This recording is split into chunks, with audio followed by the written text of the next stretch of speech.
UP board 10वीं के छात्रों को प्रमोट करने की तैयारी में है।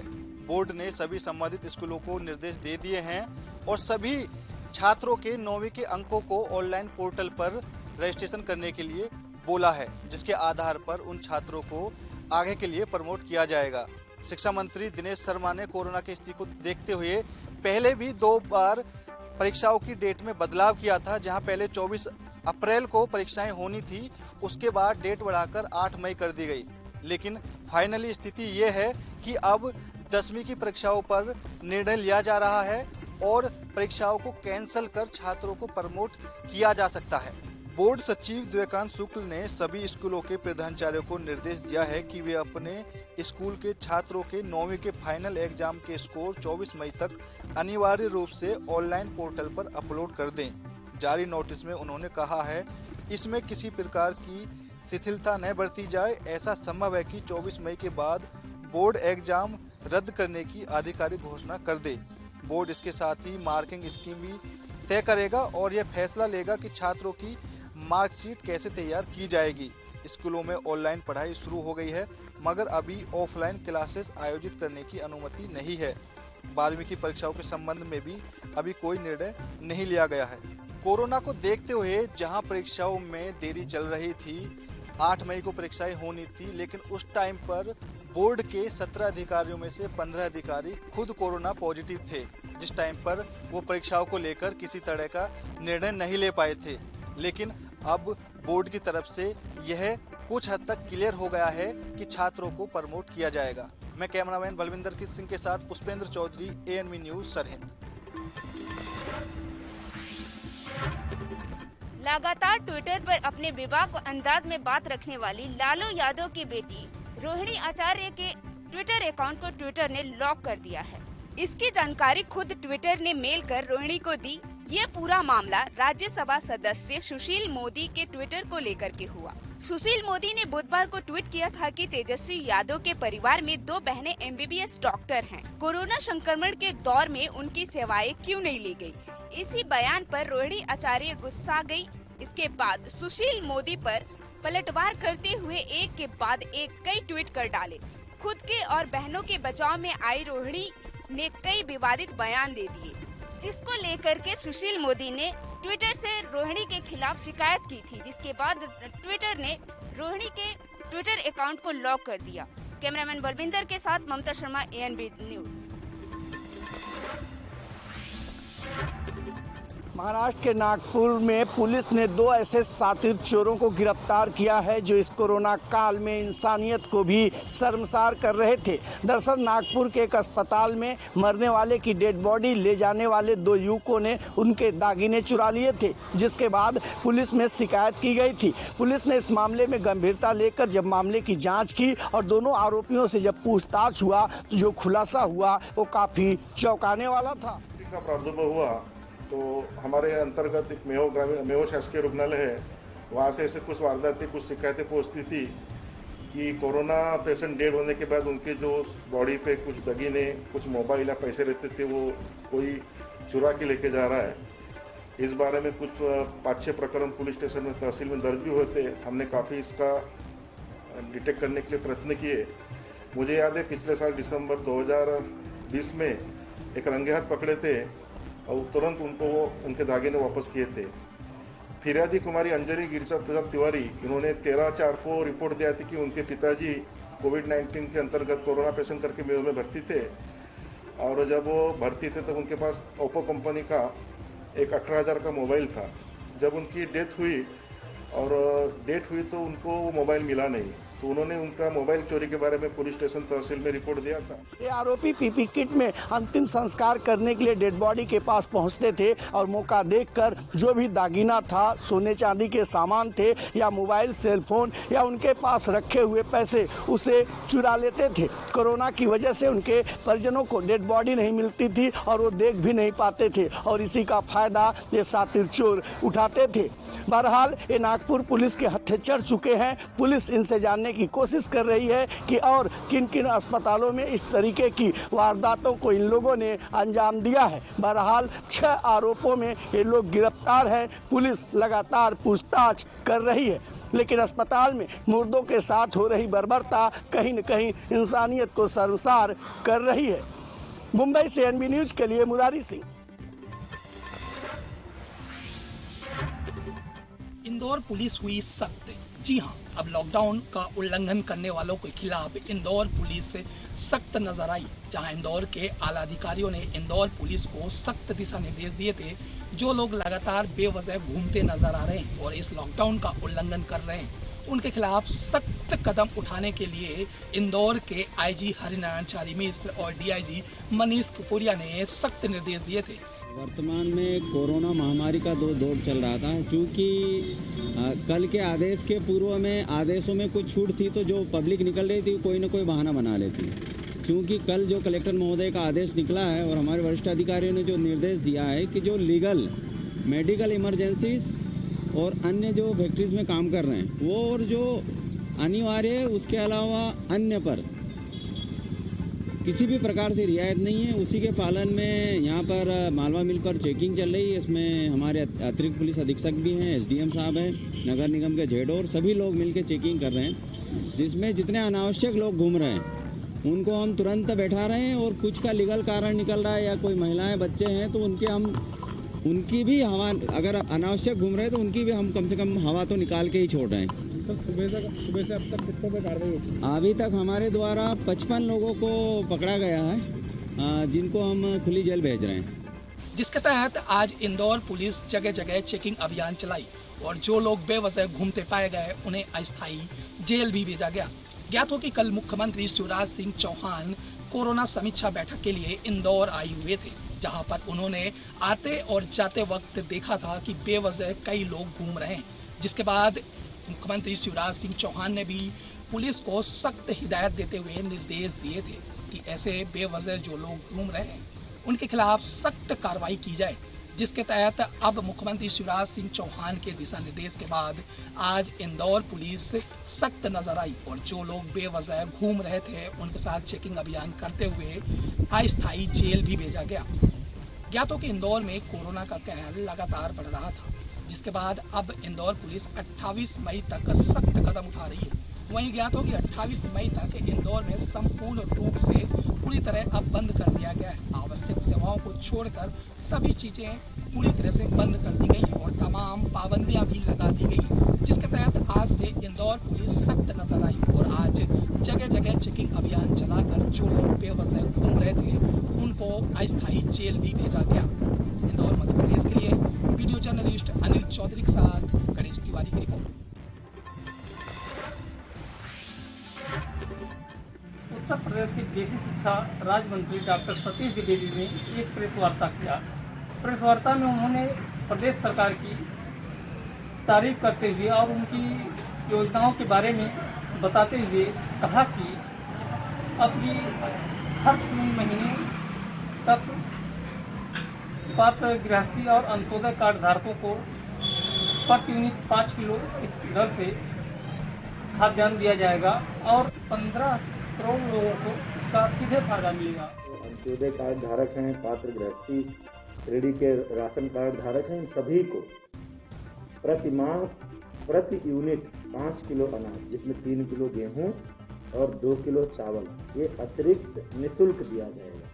तो मतलब किसी परिवार के पास कोई राशन कार्ड है और उस पर 5 यूनिट दर्ज है तो एक तरह से उनको 25 किलो राशन ये अतिरिक्त रूप से मिलेगा और लगभग 15 करोड़ जनसंख्या उत्तर प्रदेश से इसे लाभान्वित होने वाली। इसी तरह से शहरी नगरीय क्षेत्रों में जो दैनिक जीवन यापन करते हैं लोग, रोज कमाते हैं, रोज खाते हैं, ऐसे ठेला, खुंचा, रेहड़ी, खोखा आदि लगाने वाले पटरी दुकानदारों, दिहाड़ी मजदूरों, रिक्शा और ई रिक्शा चालक, पल्लेदार, नाविक जो हैं, नाव से अपना व्यापार करते हैं, वो भी आना जाना लोगों को बंद है। नाई, धोबी, मोची, हलवाई जैसे परंपरागत जितने कामगार हैं जो रोज की आमदनी पर उनकी जीविका निर्भर रहती है, ऐसे लोगों को भरण पोषण भत्ता के रूप में 1000 रुपया प्रति माह देने का निर्णय लिया है सरकार ने। बेरोजगार के खाते में 1000 रुपया प्रति माह दिया जाएगा, जिसका सीधे फायदा हर गरीब को मिलेगा। इसी तरह से सरकार की उपलब्धियों के बारे में उन्होंने जानकारी दी। NB news, Dharmveer Gupta, Siddharthnagar.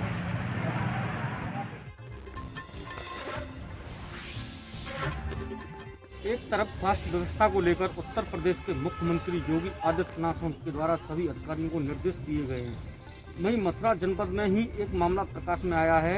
कल महिला ने राया के किरण देवी प्राथमिक स्वास्थ्य केंद्र में एक बच्ची को जन्म दिया था, जिसकी तबीयत खराब होने की वजह से उसे मथुरा के लिए रेफर कर दिया। जब महिला मथुरा हॉस्पिटल पहुंची तो महिला को एडमिट नहीं किया गया। महिला ने करीब 4 से 5 घंटे जमीन पर सोकर ही इंतजार किया, पर उसके बाद भी डॉक्टरों ने उसकी सुध नहीं ली और महिला को प्राइवेट कोरोना वॉरियर्स, स्वयंसेवी संगठन और समाज के जागरूक नागरिकों की मदद से उस दिशा में जितना बेहतर हो सकता है उस प्रकार के कदम उठा रही है। और उसका परिणाम है कि पिछले 20 दिनों में हमारे यहां 2,04,000 एक्टिव केस कम हुए हैं। एक समय प्रदेश के अंदर जो पॉजिटिविटी था वह काफी बढ़ गई थी और दुनिया के विशेषज्ञ इस बारे में आशंका व्यक्त कर रहे थे कि दुनिया के अंदर सबसे बड़ा कोरोना का हॉटस्पॉट यूपी बनेगा। 25 अप्रैल से लेकर के 10 मई के बीच यूपी के बारे में आशंका थी कि 1 लाख कोरोना के पॉजिटिव केस प्रतिदिन यूपी में आएंगे। व्यवस्था अस्त व्यस्त हो जाएगी। उत्तर प्रदेश भारत सरकार के सहयोग से, आदरणीय प्रधानमंत्री जी के मार्गदर्शन से हम लोगों ने कोरोना प्रबंधन की इस कार्रवाई को मजबूती के साथ आगे बढ़ाया। हमारी निगरानी समिति की स्क्रीनिंग की कार्रवाई, आरआरटी टीम के द्वारा की जा रही टेस्टिंग, आरटी-पीसीआर टेस्ट की क्षमता को कई गुना वृद्धि करने की जो हमारी कार्रवाई है उसको विश्व स्वास्थ्य संगठन ने भी सराहा है। उत्तर प्रदेश वर्तमान में सर्वाधिक टेस्ट करने वाला राज्य है। 4,62,00,000 से अधिक टेस्ट वर्तमान में हम कर चुके हैं। गांव-गांव में हमारी निगरानी समितियां स्क्रीनिंग का काम कर रही हैं, मेडिसिन किट वितरित कर रही हैं और आरआरटी के माध्यम से उनकी टेस्टिंग की कार्रवाई तेजी के साथ आगे बढ़ रही है और उसका परिणाम है कि उसके कुछ सार्थक परिणाम भी हमारे सामने देखने को मिले। जो मैंने आपके पास कहा था कि हमारे यहां जो प्रतिदिन पॉजिटिव केस के बारे में आशंका थी कि 1 लाख प्रतिदिन आएंगे, हम लोगों ने 24 अप्रैल को 38,000 तक उसको सीमित रखा और 38,000 के बाद 24 अप्रैल के बाद लगातार उसमें गिरावट आई। आज 7,700 पॉजिटिव केस प्रदेश में आए। मृत्यु दर दुनिया के न्यूनतम स्तर पर 1% के आसपास प्रदेश की मृत्यु दर है। इस दिशा में बेहतरीन प्रयास उस समय करने के प्रयास हुए थे जब पीक पर कोविड था, खासतौर पर ऑक्सीजन की क्राइसिस। फर्स्ट वेव की तुलना में सेकेंड वेव में कितनी तेज संक्रमण थी, अंदाजा लगाया जा सकता है कि 30 से 50 गुना संक्रमण के कारण उस समय अचानक मरीजों की संख्या बढ़ी, ऑक्सीजन की आपूर्ति डिमांड होने लग गई। तो उस आपूर्ति के लिए भारत सरकार के सहयोग से ऑक्सीजन एक्सप्रेस चलाए गए, एयरफोर्स के विमानों के माध्यम से ऑक्सीजन के टैंकर भेजे गए और आज प्रदेश ऑक्सीजन की डिमांड के अनुसार सप्लाई कर रहा है। सरप्लस ऑक्सीजन वर्तमान में हमारे पास मौजूद है, लेकिन फ्यूचर की आवश्यकता को ध्यान में रखते हुए 300 से अधिक ऑक्सीजन प्लांट वर्तमान में प्रदेश के अलग अलग जनपदों में हम लोगों ने लगाने की कार्रवाई प्रारंभ की है और लखनऊ में 19 ऑक्सीजन के लिए लखनऊ में प्रपोज किए गए हैं।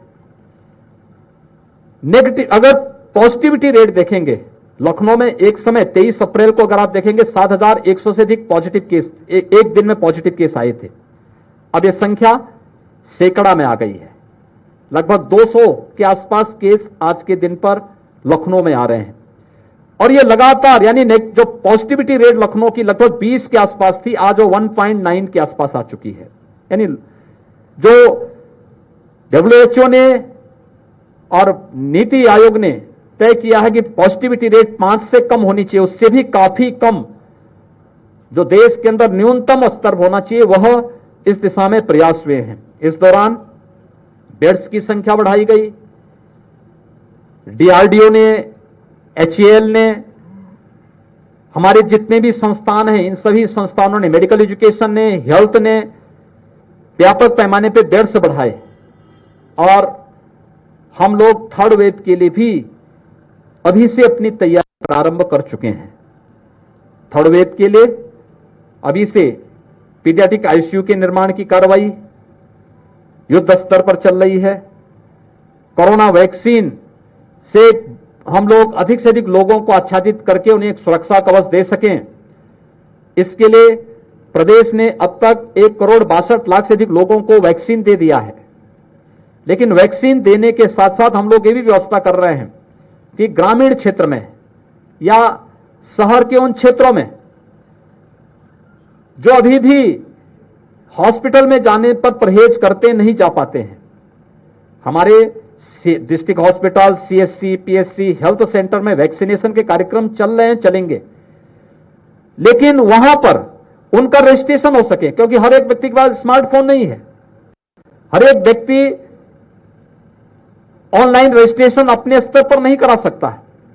कॉमन सर्विस सेंटर से रजिस्ट्रेशन की कार्रवाई को हमने आगे बढ़ा दिया है और हमारा प्रयास है कि हम लोग 30-31 मई तक कोरोना की सेकंड वेव को पूरी तरह नियंत्रित करने के आसपास पहुंचे और जून से हम वैक्सीनेशन की रफ्तार को दुगनी तिगुनी स्थिति में आगे बढ़ाने का कार्य करें, जिससे थर्ड वेव की आशंका जो व्यक्त की जा रही है, तब तक हेल्थ इंफ्रास्ट्रक्चर को और ऑक्सीजन की आपूर्ति को तेज करने के साथ ही हम लोग 10 वर्ष से कम उम्र के बच्चों के मां बाप को वैक्सीन उपलब्ध करवाते हैं और वैक्सीन उपलब्ध करवाने की इस कार्रवाई के साथ एक सुरक्षा कवच अगर हम उन्हें उपलब्ध करा देंगे तो अगर किसी भी बच्चे को अगर इन्फेक्शन की चपेट में आता है तो हम परिवार का वह कोई सदस्य बच्चे के साथ वहां रहकर के उसकी देखभाल कर सकता है, इस प्रकार की कोई समस्या ना आने पाए, इसी के लिए पूरी तैयारी की जा रही है। और इसी परिप्रेक्ष्य में मैं और हमारे मंत्रीगण जनपदों का भ्रमण कर रहे हैं। मैंने आज लखनऊ कमिश्नरी की, मैं पहले लखीमपुर खीरी गया था, लखीमपुर खीरी का निरीक्षण किया, गांवों का निरीक्षण किया, वहां पर ICCC को भी मैंने वहां पर निरीक्षण करने के बाद वहां समीक्षा बैठक ली। उसके बाद लखनऊ कमिश्नरी के सभी जनपदों की मैंने समीक्षा ली है और समीक्षा बैठक के माध्यम से जिन जनपदों में अच्छा काम हो रहा है वह कार्य भी हमारे सामने है, जिन जनपदों में भी थोड़ी भी किसी भी पक्ष में शिथिलता थी उनको निर्देश दिए हैं, क्योंकि हमारे सीनियर अधिकारी, नोडल अधिकारी जनपदों में मौजूद हैं और जनपदों में रह करके उनके द्वारा निरंतर इन चीजों को निगरानी की जा रही है और 24 तक वे लोग अपनी रिपोर्ट भी शासन को उपलब्ध करवाएंगे। उस पर हम लोग आगे फिर उसी प्रकार से आगे की रणनीति तैयार करेंगे। लेकिन यह युद्ध स्तर पर चलने वाले इस अभियान को हम मजबूती के साथ आगे बढ़ाने का प्रयास कर रहे हैं। मेरी आप सबसे भी अपील है कि यह एक टीम वर्क है। पूरा देश कोरोना के खिलाफ लड़ रहा है और कोरोना के खिलाफ इस लड़ाई में पब्लिक अवेयरनेस की एक बहुत बड़ी भूमिका है और जनता की जागरूकता के लिए खासतौर पर हम लोगों से कहें, आप याद करिए आदरणीय प्रधानमंत्री जी ने जब लॉकडाउन प्रारंभ हो रहा था तब भी प्रत्येक नागरिक को देश के अंदर एक अपील की थी कि हमें उन सभी नियमों का पालन करना चाहिए जो हमें इन्फेक्शन से बचा सके और खासतौर पर मास्क और 2 गज की दूरी, ये बात तो कही थी और यह भी कहा था कि हाई रिस्क कैटेगरी से जुड़े हुए लोग घर के बाहर न निकलें, घर के अंदर भी वे मास्क का इस्तेमाल करेंगे अच्छा रहेगा। हाई रिस्क कैटेगरी में 60 साल से ऊपर के लोग, 10 साल से छोटे उम्र के बच्चे, किसी गंभीर बीमारी से ग्रसित व्यक्ति, डायबिटीज का पेशेंट या कमजोर इम्यूनिटी से जुड़े हुए लोग, गर्भवती महिलाएं, ये हर प्रकार की सतर्कता बरतें। अगर हर व्यक्ति इन सभी सावधानियों को बरतता है तो हम लोग कोरोना की सेकेंड वेव के साथ साथ थर्ड वेव को भी पूरी तरह नियंत्रित करने में सफल होंगे। ब्लैक फंगस की एक समस्या सामने आई है, उसके उपचार और प्रत्येक जनपद, जिन जनपदों में इसके मामले ज्यादा आए हैं, वहां पर हम लोग आज से 5 दिन पहले ही हर एक जनपद को इसकी ट्रेनिंग करवा चुके हैं। एडवाइजरी शासन स्तर पर हम लोगों ने जारी करवा दी है कि ब्लैक फंगस के लिए क्या सावधानी बरतनी है, उपचार के लिए क्या व्यवस्था करनी है, और उनके लिए दवा की उपलब्धता शासन स्तर पर हर एक जनपद में उपलब्ध करवाने का प्रयास हो रहा है। उसके केंद्र बना दिए गए हैं, वहां से उपलब्ध करवाने की तैयारी हर एक जनपद को की जा रही है। पोस्ट कोविड वार्ड के निर्माण की भी, क्योंकि इस फर्स्ट वेव में अगर कोई व्यक्ति नेगेटिव आता था तो उसके बाद उसको बहुत ज्यादा कोई कॉम्प्लिकेशंस की शिकायत नहीं होती थी, लेकिन सेकेंड वेव में ये चीजें देखने को मिली हैं। इसलिए हर एक जनपद में पोस्ट कोविड वार्ड बना करके उनके ऑब्जर्वेशन और उनको वहां पर हर प्रकार की सुविधा शासन स्तर पर प्राप्त हो सके, इसकी व्यवस्था भी शासन ने अपने स्तर पर हर एक जनपद को इसके बारे में निर्देश जारी किए हैं और इस पर कार्रवाई हो रही है। इसीलिए मंडलों के और जनपदों के भ्रमण की कार्रवाई के साथ साथ उनकी समीक्षा, वहां पे कार्यों को और गति देना, इसी क्रम में आज मैं लखनऊ कमिश्नरी की समीक्षा के साथ साथ जनपद हरदोई, जनपद लखीमपुर खीरी भी गया था, वहां का भ्रमण भी किया, और लखनऊ के भी एक गांव में जाकर के मैंने वहां पर एक प्राथमिक स्वास्थ्य केंद्र और गांव में निगरानी समिति किस रूप में काम कर रही है, मेडिसिन किट का वितरण किस रूप में हो रहा है, इन सब का भी मैंने अपने आंखों से उसका निरीक्षण किया है और अभी समीक्षा की है।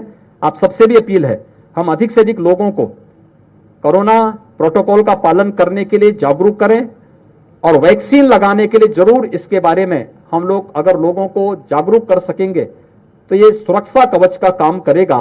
क्योंकि अभी भी बहुत सारी जगह देखने को मिल रहा है कि वैक्सीन के प्रति लोगों में जागरूकता का थोड़ा अभाव है। सरकार अपने स्तर पर प्रयास कर रही है और इसीलिए सीएससी को हमने एक्टिवेट किया है, लेकिन ये आपके प्लेटफॉर्म के माध्यम से भी तेजी से आगे बढ़ेगा तो अवश्य बड़ी संख्या में लोग इसके लिए आएंगे और हम लोग हर व्यक्ति को निःशुल्क वैक्सीन देने के लिए सरकार ने अपनी प्रतिबद्धता दोहराई है और सरकार उसके अनुरूप 18 से 44 को राज्य सरकार के द्वारा और 45 से ऊपर वालों को भारत सरकार के माध्यम से निःशुल्क वैक्सीन उपलब्ध कराने की कार्रवाई प्रदेश के अंदर प्रारंभ हो गई, प्रारंभ युद्ध स्तर पर चल रही है और हम इसको जून में और तेजी के साथ आगे बढ़ाएंगे। धन्यवाद।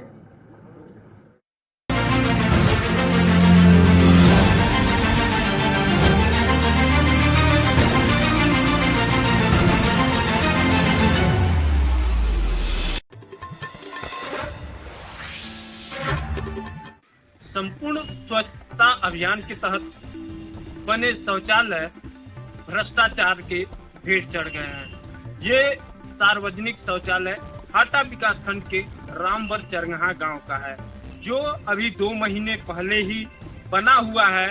अभी इसका उपयोग जो है ग्रामीण कर भी नहीं पाए, तब तक ये जो है भ्रष्टाचार के भेंट चढ़ने के चलते यह ध्वस्त हो गया है।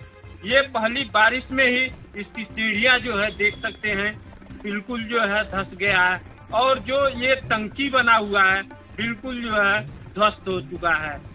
अब देखना ये है कि जो है जिले स्तर के अधिकारी इस भ्रष्टाचार पे किस तरह अंकुश लगाते हैं या ग्रामीण स्वच्छता अभियान का हिस्सा न बन पावे और जो है ये सार्वजनिक शौचालय उपयोग कब करते हैं, देखने वाली बात होगी।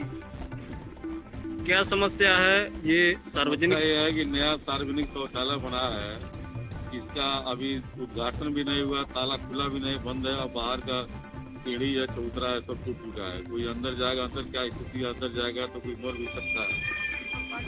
मटेरियल का चोरी किया गया है, सेक्रेटरी सुन ही नहीं रहा है, प्रधान सुन नहीं रहा, चुनाव खत्म हो गया, दूसरा प्रधान होगा, सब शपथ ग्रहण के बाद कोई। कितने दिन हुआ बने इसको? जो अभी लगभग 2 महीना हुआ। कोई ग्रामीण यूज करते हैं इसका सार्वजनिक? अभी खुला ही नहीं है, ताला ही नहीं खुला। क्या नाम है आपका? परशुराम सिंह पटेल। कैमरामैन ईश्वर चंद्र के साथ गोविंद पटेल, ANB न्यूज, कुशीनगर। आपको बता दें कि कोरोना वायरस से पूरे देश जंग लड़ रहा है, तो वहीं देश की सर्वोच्च न्यायपालिका ने इस महामारी रूपी बीमारी से निपटने के लिए जेल में क्षमता से अधिक भरे बंदियों को छटनी करके पैरोल पर रिहा करने के आदेश दिए हैं। ऐसे ही 14 बंदियों को जालौन के जिला कारागार से रिहा किया गया।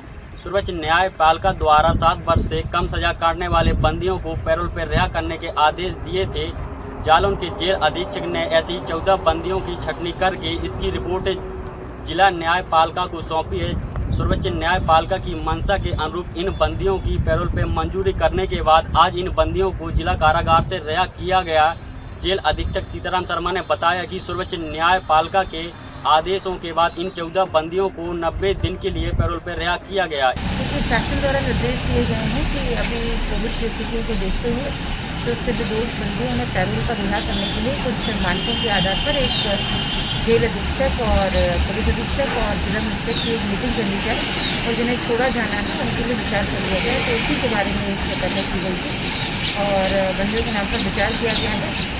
जो इस क्राइटेरिया को पूरा करेंगे उन्हें पैरोल के लिए छोड़ा जाएगा। लगभग कितने कैदियों की संख्या तय की जा रही है पैरोल के लिए? देखिए अभी लगभग 17 कैदियों की सूची थी, इसमें विचार किया गया है, बट अभी निर्णय नहीं हुआ है फाइनल।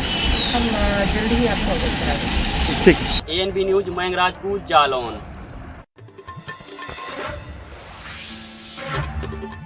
बहराइच के कोतवाली देहात क्षेत्र में एक GCM अनियंत्रित होकर के पेड़ से टकरा गई, जिसके कारण मौके पर 3 लोगों की मौत हो गई।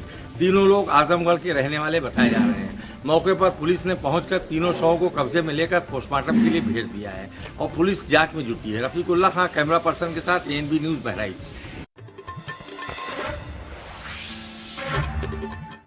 जम्मू मेडिकल कॉलेज में ब्लैक फंगस का पहला मामला सामने आने से हॉस्पिटल में हड़कंप मच चुका है। 40 वर्षीय व्यक्ति पहले कोरोना पॉजिटिव था, फिर उसका इलाज किया गया तो वो नेगेटिव था, लेकिन आज जिस प्रकार से उसकी ब्लड शुगर जो है वो 900 के पार था, इसी वजह से उसको ब्लैक फंगस हुआ है। हालांकि उसके सिम्टम्स जो है वो उसके चेहरे पर दिखाई दे रहे थे, जिसके बाद उसका इलाज किया जा रहा है, लेकिन उसकी हालत बहुत ज़्यादा गंभीर बनी हुई है। पहला मामला आने से पूरे प्रशासन जो है वो हरकत में आ गया है और लगातार जितने भी कोविड पेशेंट हैं उनका टेस्ट किया जा रहा है। मैं आपको बता दूं कि देश भर में कई राज्य ऐसे हैं यहाँ पर ब्लैक फंगस को महामारी घोषित किया जा चुका है। हालांकि जम्मू और कश्मीर की बात करें तो यहाँ पर लगातार मामले बढ़ रहे हैं और जम्मू संभाग में कोरोना के चलते मौत का आंकड़ा जो है वो लगातार बढ़ रहा है। लेकिन अब ब्लैक फंगस आने से प्रशासन की नींद और हराम हो चुकी है। वहीं हॉस्पिटल प्रशासन लगातार इस पर नज़र बनाए हुए है। Ravindra Kumar Shrivastava, ANB news, Jammu.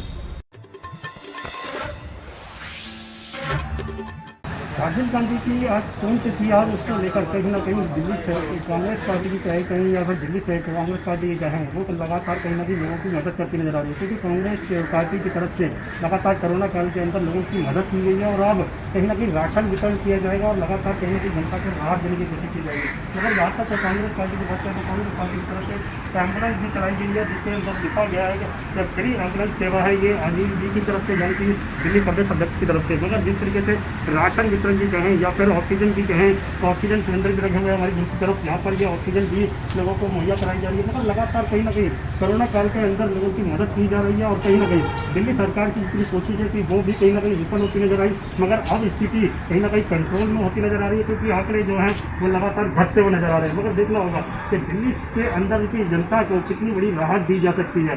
देखना है कि लगातार इस तरीके के राशन वितरण से जो गरीब लोग हैं, जो दिहाड़ी मजदूर हैं, उनको कितनी मदद मिल पाएगी या करोड़ दिल्ली सरकार कितनी बड़ी राहत दे सकती है दिल्ली की जनता को।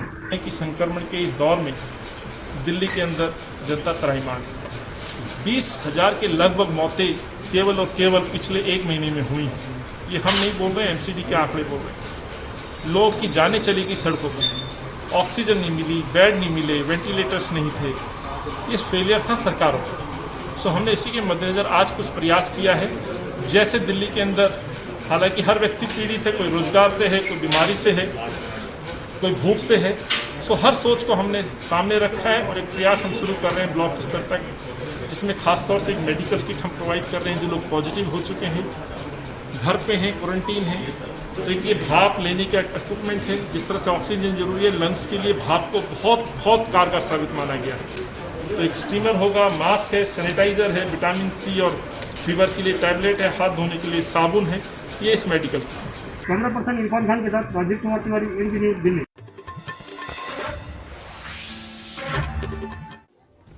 मुंबई सहित पूरे महाराष्ट्र में स्वर्गीय राजीव गांधी की पुण्यतिथि मनाई जा रही है। ऐसे में मुंबई के कई इलाकों में कांग्रेस द्वारा कई कार्यक्रम किए जा रहे हैं। मुंबई के दहिसर इलाके में जैसे कि आप देख पा रहे हैं कि ज्योति प्रसाद गुप्ता द्वारा उत्तर मुंबई इलाके में लगातार ब्लड डोनेशन कैंप का आयोजन किया गया है। काफी बड़ी संख्या में लोग यहाँ मौजूद हैं जो लगातार अपनी रुचि से